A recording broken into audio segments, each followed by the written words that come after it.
Добрый день, дорогие друзья. Добрый день. Привет, ПХД. Я очень рада здесь всех видеть. Очень рада стоять на этой сцене.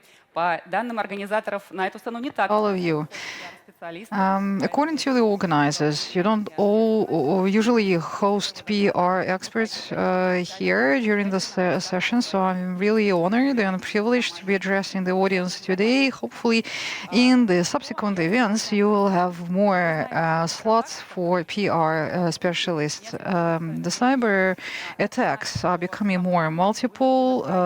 It means that the companies need to communicate during a cyber attack properly. They need to they need to know how to talk about cyber attacks. Unfortunately, not every case is a success, and today we are going to discuss about the failures and mistakes, and we'll see what is a competent anti-crisis communication, what it is, and we will try in real time to experience a crisis caused by a cyber incident and get out of it with flying colors. If you are ready, let's get started. And the first thing I wanted to discuss with you is terminology. These are the words I'm going to refer to all the time, so I want everyone to be on the same page. What is a crisis? So a crisis is a situation that's limited in time. It's an unstable and a dynamic process. Что такое киберинцидент? Я думаю, что каждый из вас может объяснить. What is a cyber incident? Но я искала специальное определение, которое I was looking for a definition, a good definition, a workable one. I found it at one of the American expert think tanks, and they say that cyber incident is an event that is associated with a breach of information security that can result in data loss, interruptions in the system operation, financial losses, and reputational damage. PR analysis or intelligence, what is it? We'll need this term during the day. PR intelligence is a dynamic process that requires constant monitoring and adaptation of the anti-crisis message based on measurable results. We need to define the channels of communication. We need to decide on the wording that we're going to use. That's PR intelligence. Anti-crisis, it's not the same as you reading sometimes. We are going through an attack. We are taking measures. No, that's not it. Anti-crisis is a set of measures that is aimed at forecasting, prevention. If you haven't prevented it, then aimed at fixing the crisis and regulating the consequences of the crisis. So anti-crisis is a process that includes collection, processing, and distribution of information during a crisis situation. So the industry of cybersecurity is much dependent on the regulators. So, do regulators instruct us how to behave during a crisis, during a security breach? Well, there is a Russian standard that's called GOST. It's the government standard. And the GOST says that the roles and the responsibilities of an incident response team must be defined together with the procedures of informing and about the incident and the process and procedures of information exchange. The GOST also says that we need to have a correct and a consistent approach to incident management, including information exchange. And finally, the GOST, the Russian government standard, also says that we need to analyze the findings from the incident management process. So these are the key instructions in the GOST. So what the world thinks about incident management, there is the American Institute of National Standards, NIST, and the NIST says that we need to have a response plan. A response plan covers external communications and public relations, and they are the two key elements of such a plan. GDPR, the European regulation, very stringent European regulation. We know that many large corporations were fined under GDPR. The Marriott hotel chains, the British Airways, they were all fined for the loss of private data, for lots of other, TikTok, other social media, other social media that is banned in Russia. Well, anyway, what GDPR does, it demands its timely and legally correct message. So that means PR people need to cooperate with legal, and they will rely in their communications on the data that they will get from the information security people. And the ISO standards, there are many different standards in this domain, and the ISO focuses on planning and preparation to incidents, including communication, and they also call the operators to analyze the incidents and have lessons learned. So this is theory, right? We all understand that, yes, communication is important, there must be a plan, everything must be in line with the laws and regulations, and the message should be worded properly. But these standards do not give you an algorithm, right? They do not tell you which steps you must take exactly. So that means the companies interpret the standards themselves, and very often the results are not very brilliant. So let's look at the most typical mistakes that companies make when they communicate about their incidents publicly. It's my personal collection of mistakes. I've been gathering this information for 20 years, and we consulted many different companies during the process. So I was, filling my database with their practices. Anyway, the first group of mistakes, the first category is communication mistakes. What companies do wrong is they keep silent. Well, if we don't tell anyone, maybe no one will find out what happened. But the idea is, and you know it better than me, the nature of a cyber incident is such that not only your company may be the victim of that particular attack. Besides, there are independent researchers, there are consultants, there are cybersecurity companies who helped you get out of it. They will tell the world about this particular case, but how does your behavior look in that circumstances? How does your reputation look if you just take a step to the side and keep silent? Others, well, they pursue their own goals. They want to be better known in the field. They want to, or the hackers themselves, they will disclose the data. So once again, if you keep silent, it means that you are not controlling the situation yourselves. Rather, somebody else is controlling the flow of events to you. Okay, if the company decides to tell the world about the cyber incident, but it took time to get all the agreements and alignments and approvals and decide on the message, so it's even worse than keeping silent. Why is that? If the information is already out, then and then if you publish your own communication, it means that you are kind of trying to find excuses for yourself. And again, you are not controlling your own reputation in this flow. There was this recent Russian incident, right? The company kept silent for 4 days.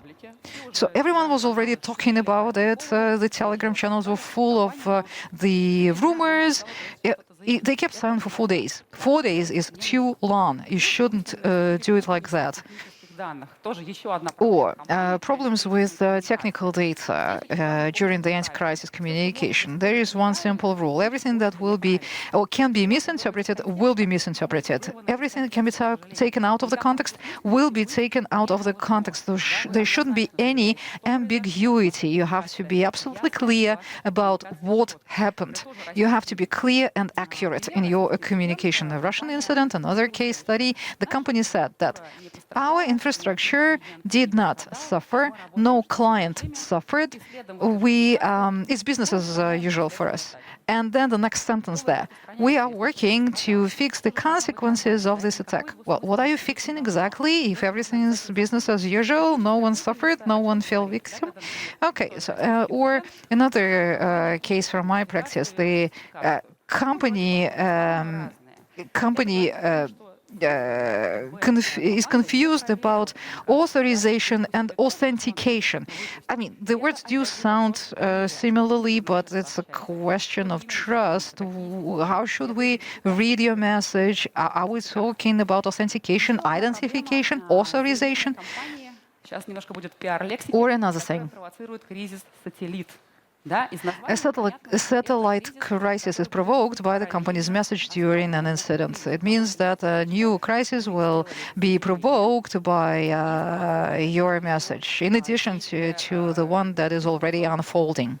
So Ticketmaster. It's a public incident, it's a public story, it's a public case. Ticketmaster, they sell tickets to concerts, to gigs, sports events. And the attacker, I think they stole 500,000 tickets, and they told Ticketmaster, pay me a ransom, or I will post, or I will offer the tickets for free. And Ticketmaster said, it all lies. You will not be able to use these tickets because they are protected, and you need to have physical tickets to enter a concert venue. And the attacker proved to be a guy who took offense easily, and he indeed posted tickets to Metallica concerts, Foo Fighters, Aerosmith. Dozens, thousands of dozens of tickets were out in the open, and every ticket came out with an instruction of how to turn an electronic ticket into a printed ticket. So the company provoked a satellite crisis. They were already in a crisis, they provoked a new one. Inside leakage, inside information. Your employees, say, may turn out to be very talkative, let's call it this way. Another case from international practice, Marks and Spencer. These guys, they're a huge company, actually. They were under a virus, an encrypting virus attack, and they said that, yeah, we are under an attack. We have a plan to ensure business continuity. We are responding to the incident. We apologize for the inconvenience. We are taking measures. So it looked well on the surface. They did everything correct. But then in 3 days' time, the journalists found someone who worked at the headquarters. And anonymously, this gentleman told the journalists about what was happening at the Marks and Spencer's. He said that the company is in panic, that the employees stay overnight, they don't leave offices for their home, and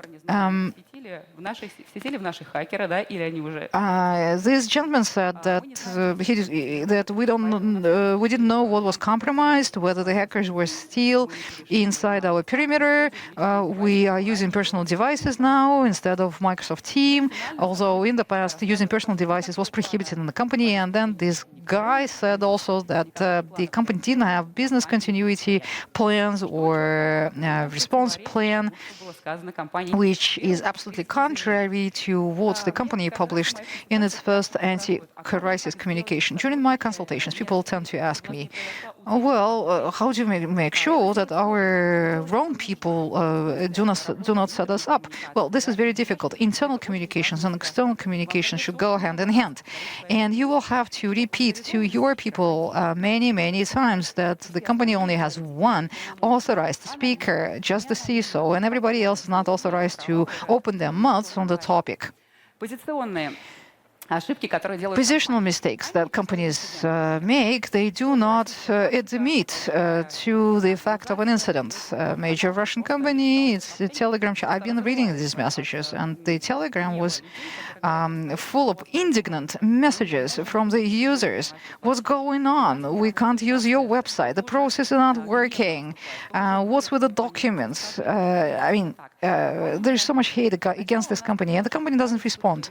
So at first they said that yeah, well, we're experiencing some technical difficulties. Then after a while, they said that, yeah, it looks like it's a failure. And then after 3 days, they said that we are facing a malignant intervention into our infrastructure. So basically a cyber attack. So 3 different versions about why the company wasn't letting the clients, the users, to work as inside the processes that they were used to. So if you have an incident, you have to admit to the fact.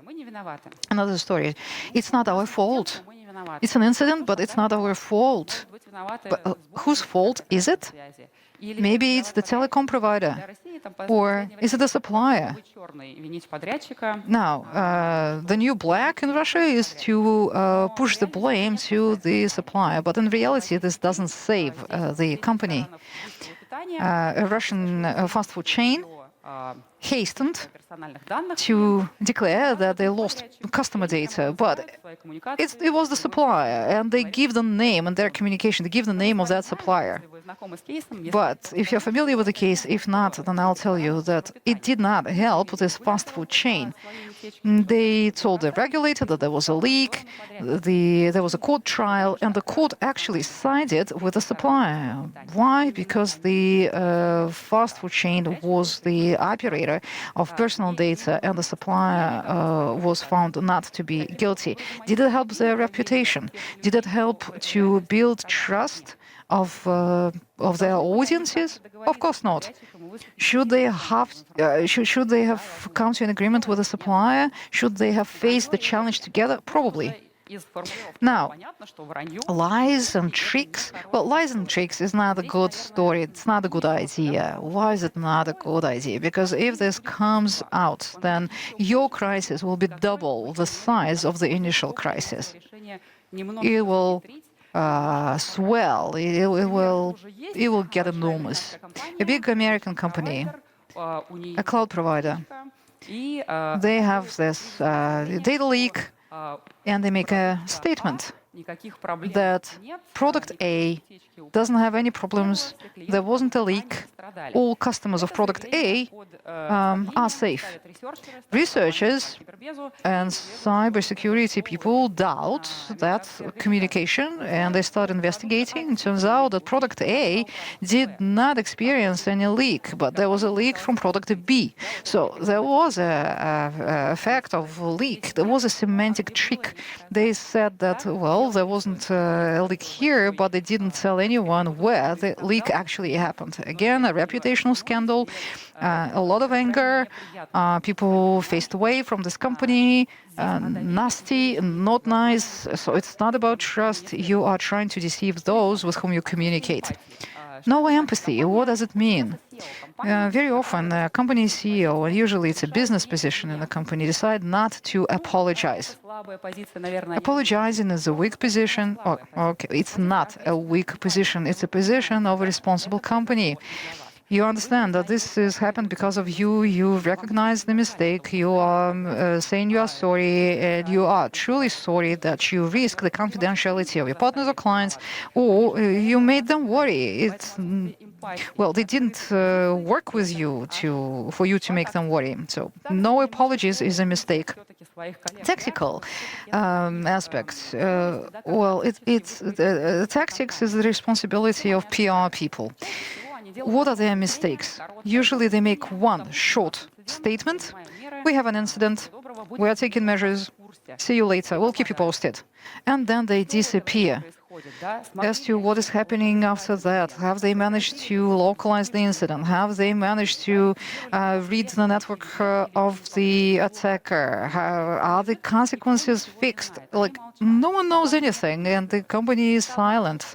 This is a mistake. Another mistake is the company, it's a cycle, right? It's the whole anti-crisis communication is a cycle. It's a set of activities, and it's in your interest to provide updates, to keep people posted. Indeed, tell the world what you are doing right now, what you intend to do post-incident.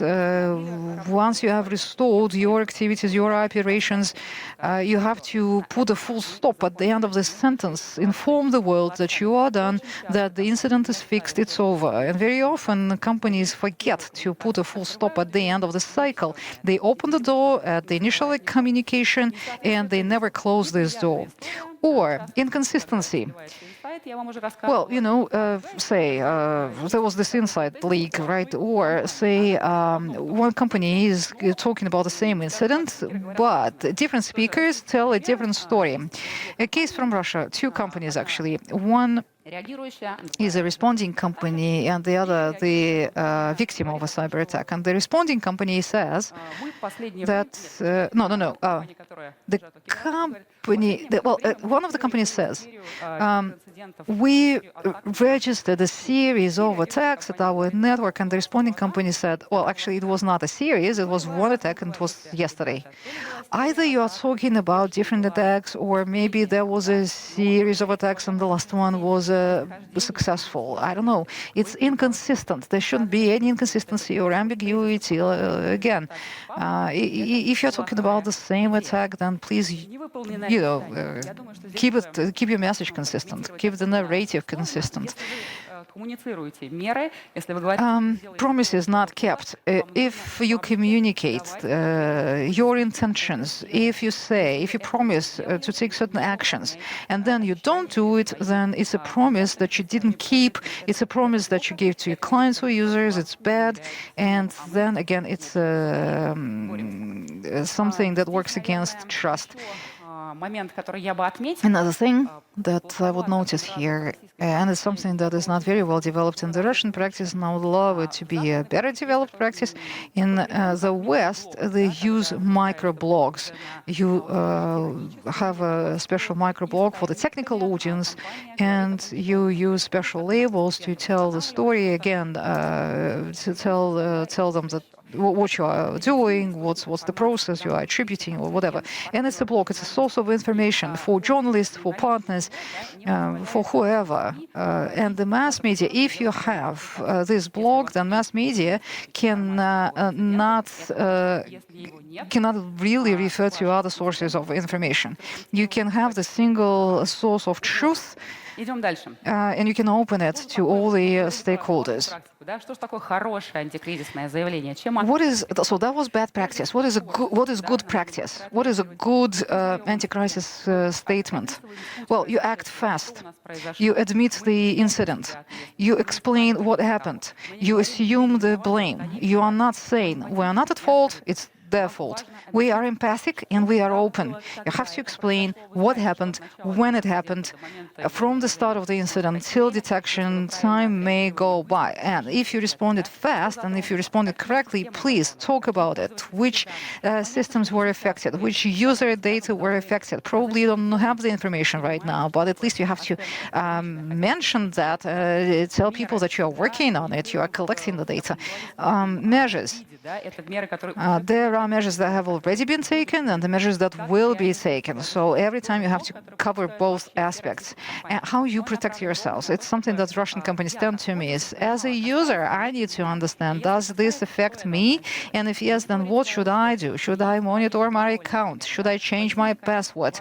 Should I go to your branch or office or whatever and take some action there? And Russian companies often forget about this important element. So let's cement that. Normal and competent, efficient communication has a certain value for the business. It creates trust and preserves trust of your clients. The way you display yourselves in an incident shows people what kind of company you are. Can you come together? Can you coordinate actions? Can you withstand problems? Competent communication minimizes reputational damage, and it shows you as a responsible party. If you do everything correctly, this improves the resilience of your company. No one is talking to journalists anonymously, an insider from your company. Competent communication also unites the whole team at the face of the enemy, or against the face of the enemy. And the most important thing of communication is trust. Again, it's trust. It shows how much you value trust. There was this American company that waited for 17 days, 2 weeks, more than 2 weeks, before wrote a letter to clients about what happened, whether there is an investigation, what they are 17 days. Can you believe that? What's wrong with this cyber incident? Why is it so difficult to communicate in a situation like that? Why so many mistakes? Usually PR people are used to working with crisis and they have this muscle well developed. What kind of crisis do they deal with usually? Well, a trial maybe, or the shareholders not voting for something, or a license revoked. Anything can be a license. These are the so-called corporate crises. A cyber incident, if it's the base of our crisis, cyber incident has features of a regular crisis, and it also has some special features. What are these features, actually? The information spreads as a lightning.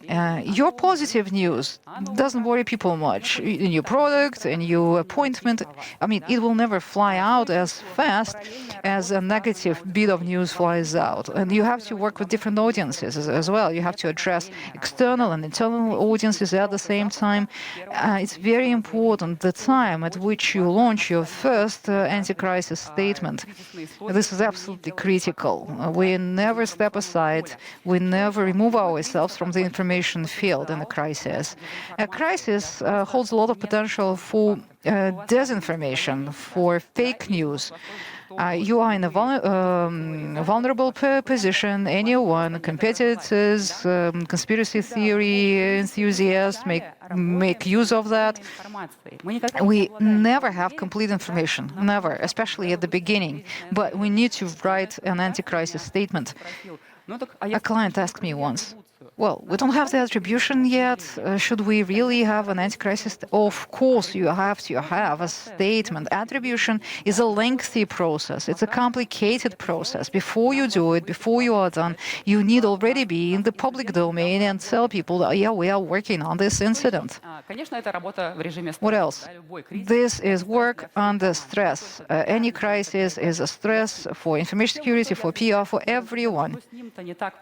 Why cyber incidents are so stressful? Cyber incidents can be disclosed before you buy a third party. We talked about that. Researchers may research your incident and inform the public about it. Some third party may not be the first to tell the people about it. Another thing is the balance. On the one hand, you need to be open. You have to demonstrate your openness and empathy. And on the other hand, you need to keep confidential information closed. You need to strike the balance. It's never easy when we communicate in a crisis. Crisis communication, as such, goes in parallel with the incident development. The difficulty is that we may say something now, but later we'll have to counter our own words. A criminal, an attacker, is also an active actor of this process. They are an opponent who may respond to our crisis statement. Remember Ticketmaster? The attacker was provoked by the anti-crisis statement of the victim company. Satellite crisis. So doubling the size of the crisis or satellite crisis, someone else leaks the information or, injects some fake information on top of the actual crisis information, and you will have to rebuke that. Now, what is a crisis? How does it look like? Well, it doesn't look very good. This is not my chart. I relied on research by economists, really. So the economists say that there are several phases in the process. The first stage is the latent phase, when the crisis emergent, then the escalation phase. The escalation phase takes us to the largest, to the biggest, the reddest ball here on the chart. This circle is the peak stage, the complications, the satellite crisis, and you have to fight on several fronts all at once. And if you do everything correctly at the peak stage, the post-crisis stage follows. But there may be some additional research during that time, some new information that will appear in the public field after the peak phase and the recovery phase, the last one. Usually the economists stop there at recovery, but I would also identify the preparatory stage is everything that happens before the crisis, and the lessons learned phase, or the stage, is the last one following the 5 main stages of the crisis. So let's walk through this workflow. Let's try to get ready for a crisis, then survive a crisis, and then do lessons learned. Итак, когда компания в реальной... Now, when is the company truly ready for a crisis? This is a kind of a checklist, right? So please tell us if it works for you or not. If not, then probably you are not ready for a cyber incident crisis. The company is not is ready when the company has an anti-crisis headquarters or some kind of a response team. Usually, this team includes a CISO and a CEO, the head of the partner unit, the head of the client unit, HR, legal, and financier, the CFO. Depending on the size of your company, you may have different people or different number of people on this center, and they may have different roles, but in any case, everyone who may be affected by a crisis, they need to come together in an anti-crisis headquarters. And they must understand their roles and actions during a crisis.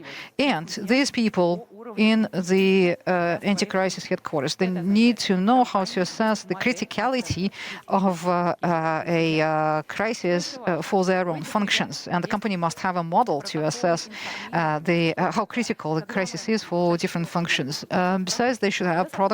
Well, and by the way, people ask me, when do we need to inform our employees? Well, you have to have protocols for internal and external communication. Then the protocols will tell you at which point in time you have to communicate the information to the employees, what kind of information should be shared with the employees, with the customers, with the clients, etc.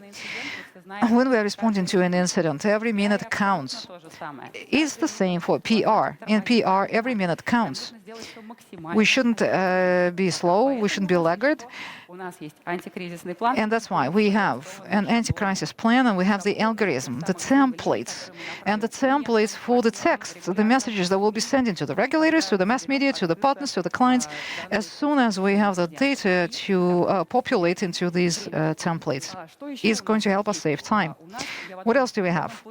If we are ready, there's just one playbook.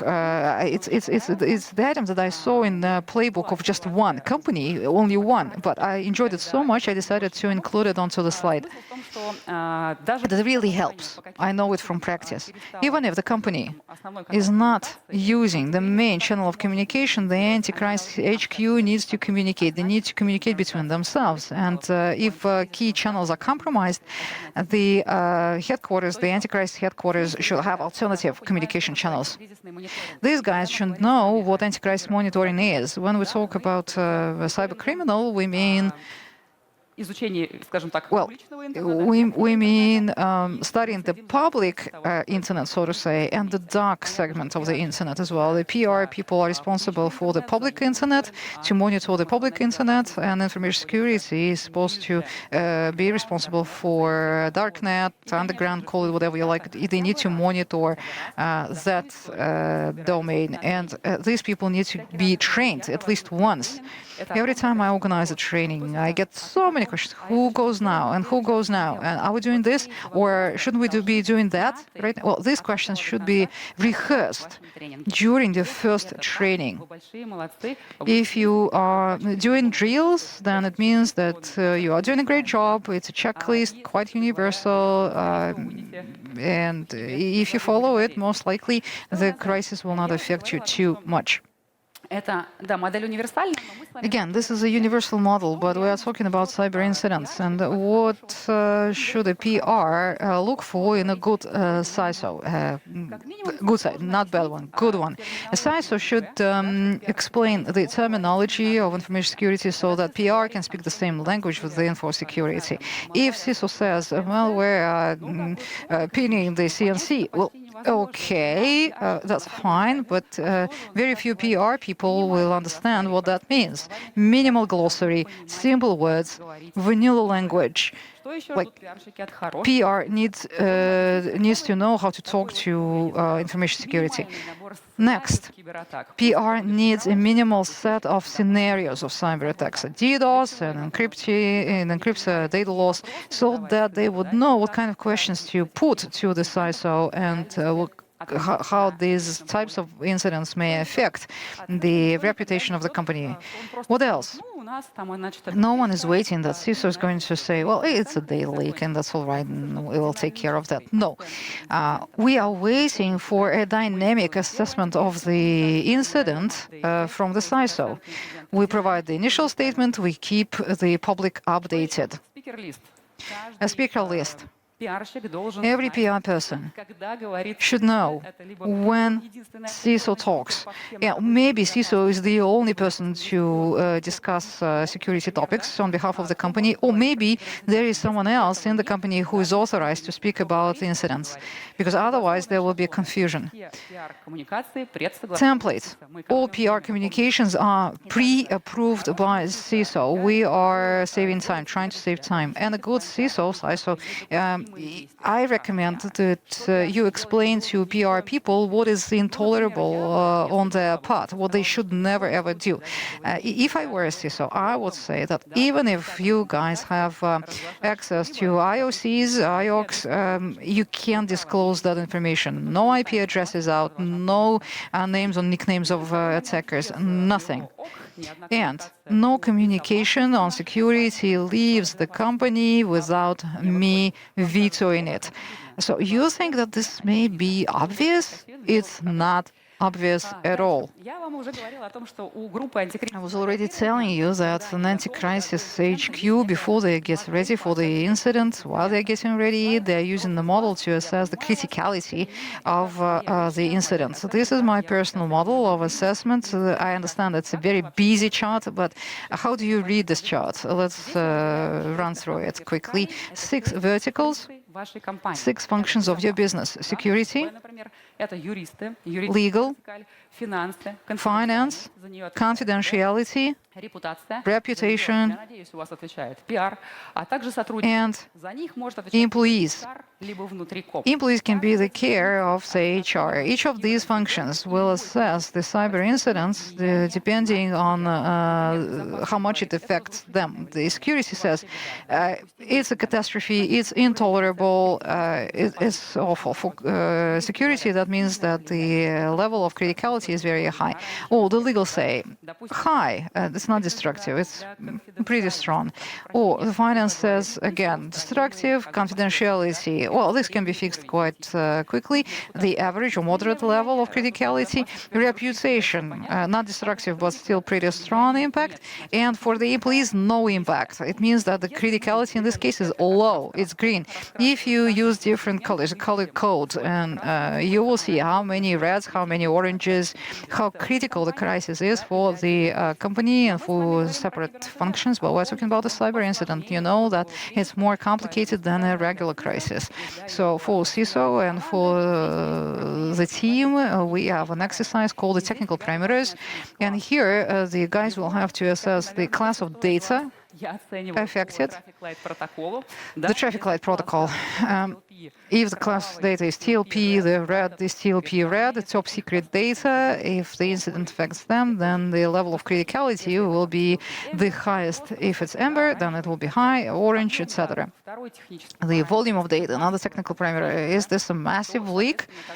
If it's massive, then it's critical, etc., etc. And the operations, how is operations affected? Either it's stopped completely or it's partially stopped. Is it death for business? business? Is it not death for business? Are there any interruptions? No interruptions? You color code it, and you will see whether this incident is truly critical or not. Now, we are ready. We are cool. We are very strong. And then the crisis starts. It starts with a latent stage. We are going to walk through all these stages, and I'm going to explain what is required from CISO and from their team at every step.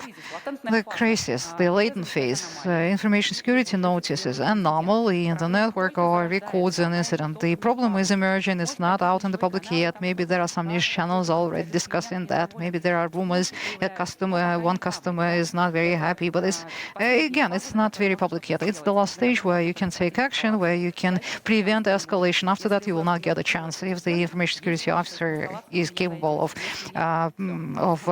stopping the incident there, then, well, consider yourself to be lucky. CISO does primary assessment of the incident and speaks about the confidence, high, low, etc. Then you inform the anti-crisis HQ. We have an incident, and provides PR with the data so that they can take a decision on what kind of communications you release together with the CISO. The anti-crisis headquarters get together and they start working. They start assessing the incident based on their roles. And this is where we launch the monitoring, PR analysis intelligence. The security monitors the darknet, and we agree about the markers at this stage. When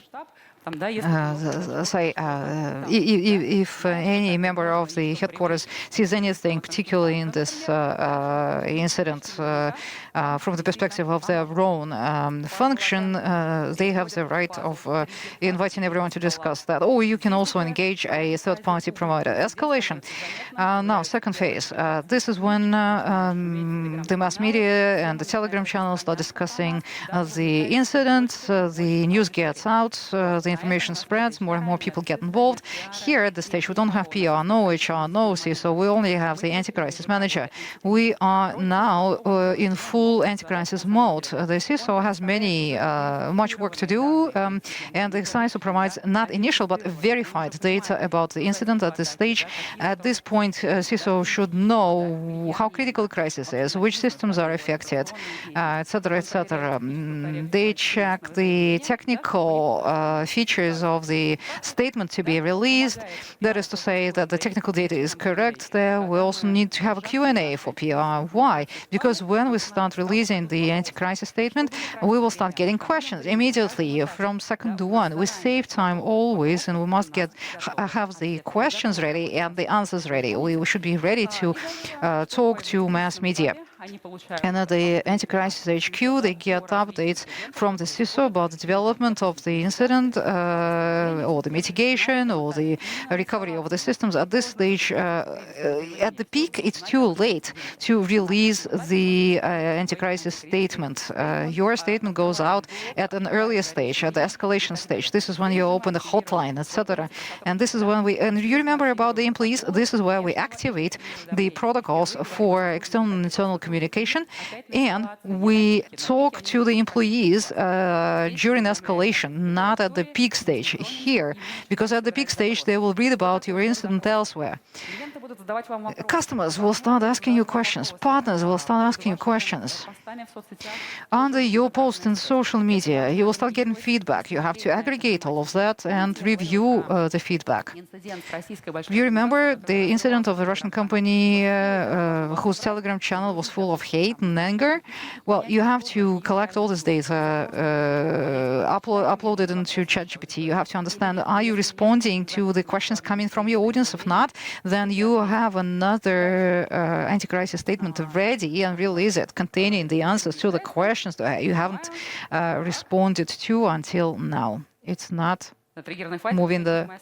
Well, we're going to stop at the trigger stage. Okay. Oh, good. The peak phase. Escalation always gets us to the peak, and the peak is the worst place to be. This is when the stress is maximum and our incident is in the headlines, in the social media, everywhere, a lot of negative feedback, and this is the most dangerous stage where disinformation appears, where fake facts fake news appear, and this is where we risk to lose control over the whole situation. What the CISO does, the CISO keeps fighting. The CISO provides verified technical data for the updates, not the initial, for the updates for the case, localization, impact, minimizing the impact, etc. Why are we doing this? For us to do our own communications, new ones. And someone in the CISO team validates public information as well. Again, if there are any lies or wrong facts or anything, then together with the PR service, the CISO will have to counter that information. We have our initial message, another message. We are working together with the mass media, and the special feature of this phase is we also monitor the tonality, as we call it, the tone of recommendations. You may have seen the board of PR in the PR rooms, positive, neutral, and negative comments from the audience, from the market. If we have more positive comments than neutral or negative comments, it means then we need to push harder and more. In the post-crisis, the cooling ashes. Why I call it the cooling ashes stage? Because it is still a dangerous stage to be in. Even at this stage, when we get fewer questions from the media, when the attention of the public switches to something else, a researcher or a competitor may wake up and launch a campaign against you, perhaps. Something may still happen at this stage. So the CISO confirms to the headquarters that we are no longer in the active stage of the incident. We are managing it fine. We have either totally removed or considerably removed the threat. And at this stage, the CISO provides an initial report and a final statement together with PR. The crisis mode is off. We are back to regular business mode, and we keep monitoring, and we still are taking precautions. We are not releasing any additional communications. We keep a pause.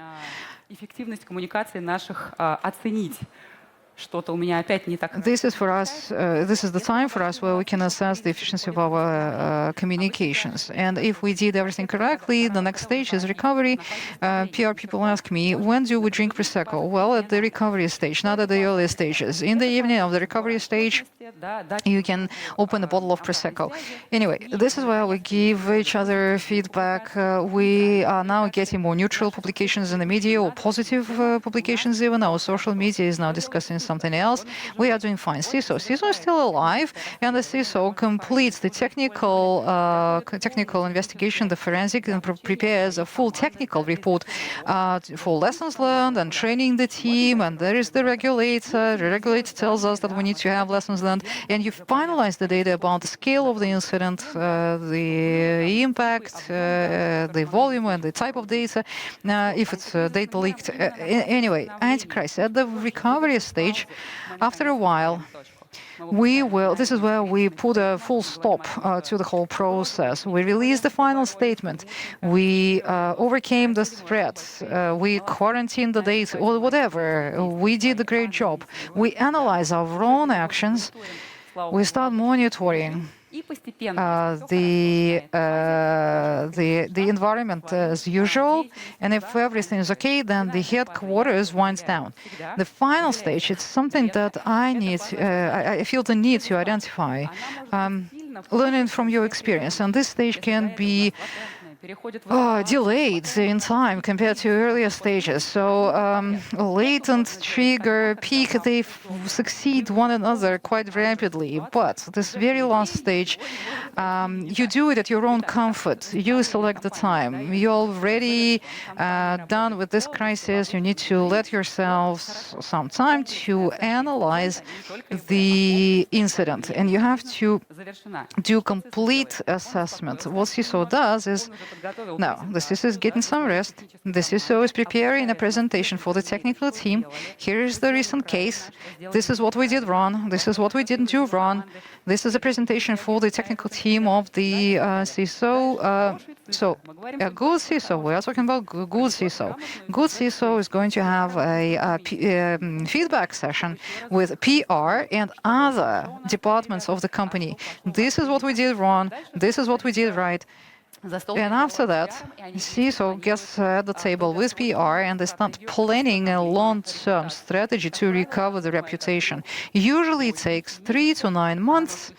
It can include task forces, working groups, meetings with communities, open events, closed events, major public report about the cyber attack, or a series of blog posts, anything. So you have to plan that, and then you have to execute the plan accordingly. No anti-crisis measures are required at this stage, but the anti-crisis headquarters, in their comfort, they will update the regulations of the company, they will update the protocols that the company has had, the checklists, the everything. And this is when you can carry out an extensive PR analysis of the incident, whether you did everything within the golden hour window, etc., etc.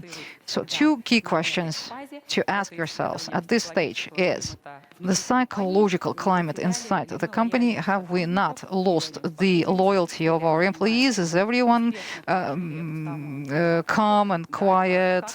Do people, our own people, understand that we successfully survived this attack? If there is anxiety, then HR and internal communications need to take care of that. If there aren't any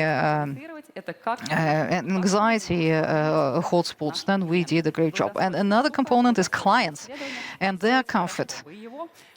It's a long-term research, and it would be wonderful if you did it. Then it will give you a 360 degrees view of the crisis situation. Well, this is the outcome of this presentation. I'm going to read what's written there. Information security and PR must cooperate. It is key to competent, timely, anti-crisis communication in order to minimize the damage for the business and its reputation. I hope that you can really appreciate the message here. This is me, and this is my Telegram channel. Do subscribe. And there I have a lot of case studies. And you can also contact me if you need a consultation. Thank you very much. My name is Nika Komarova, and thank you, PhDs.